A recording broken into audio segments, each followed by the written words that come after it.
Tinapay mula sa langit. A daily morning devotion with CRC Family.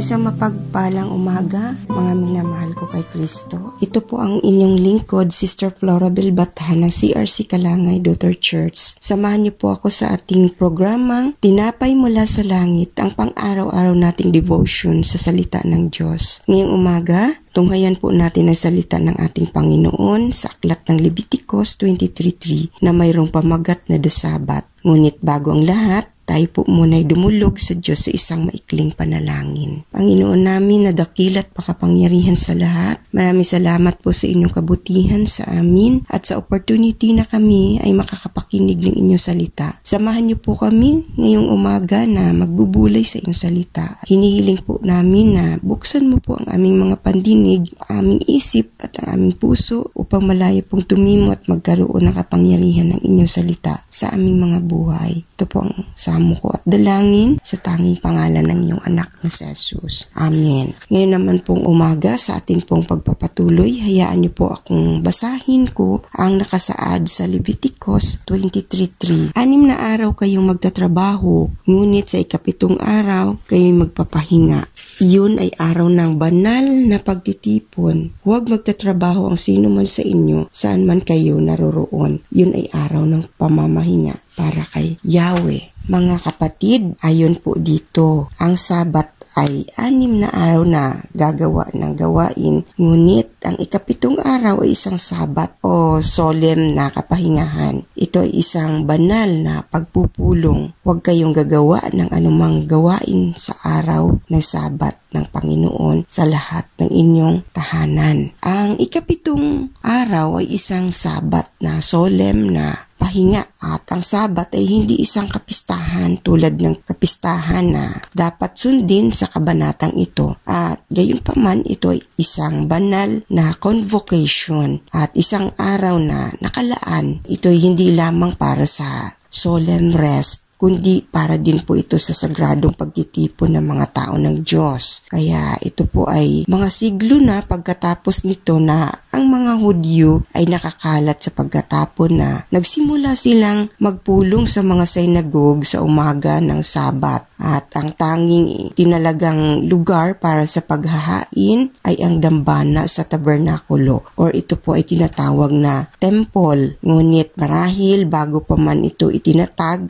ang synagogue sa pagkatapon, ang mga Israelites ay nagtitipon sa Sabat sa isang banal na pagpupulong. At upang sila po ay sama-sama pong manalangin at makikinig sa pagtuturo ng mga Levita at paglilibot sa lupain ng Israelites. So, ang mga Kristiyano ngayon po kung ating mapapansin po ay nagtitipon sa isang takdang araw. Ito ay tinatawag na linggo. Kaya ito po ay makikita po natin sa John 20 verse 9-10 at ito po din ay makikita natin sa Acts 20 verse 7. At sila po ay nagtitipon bilang isang banal na pagpupulong at isang sagradong pagtitipon sa harapan ng ating Panginoon. Kaya ito'y binibigyang diin dito na ang araw ay dapat itabi at para sa isang relihiyosong pagdiriwang at ang mga ordinaryo pang araw-araw na trabaho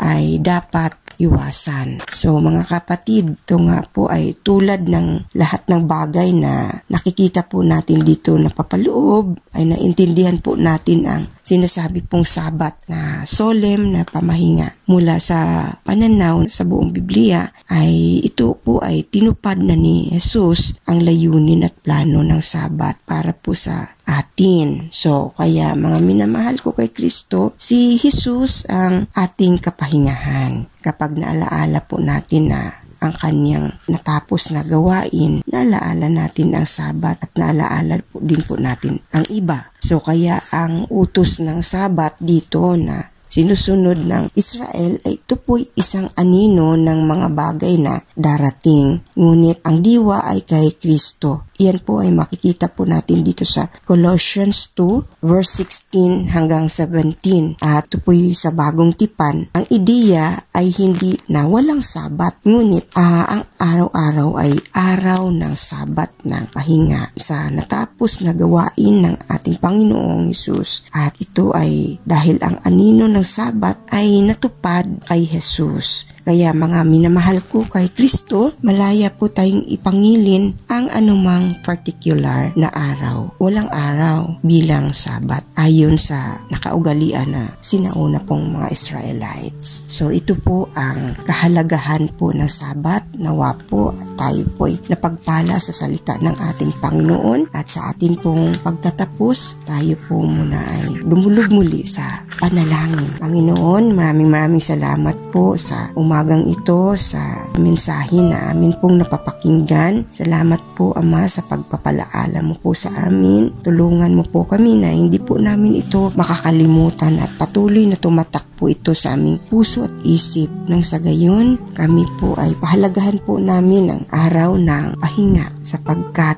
ito ay para sa inyo. Gabayan mo rin po ang aming mga hakbang upang hindi po kami matukso ng kaaway na magtrabaho kami, Panginoon, sa araw na itinakda mo para ikaw po ay aming sambahin at purihin sa Espiritu at sa katotohanan. Maraming salamat po, Panginoon. Ito po ang aking samo at panalangin sa tanging pangalan po ng iyong anak na si Jesus. Amen. Maraming salamat po sa inyong pakikinig sa ating programa, Tinapay Mula sa Langit. Palagi po natin itong pagninilayan ng marubdub ang salita ng ating Panginoon upang lumalim ang ating kaalaman patungkol po sa kanyang kautusan. Kaya muli po ninyo kaming samahan sa araw po ng bukas sa ganap ng ika-5:30 AM at malaya po ninyo pong i-share ang bidyong ito upang maraming mapagpala sa salita ng ating Panginoon. Muli, maraming salamat po and God bless everyone.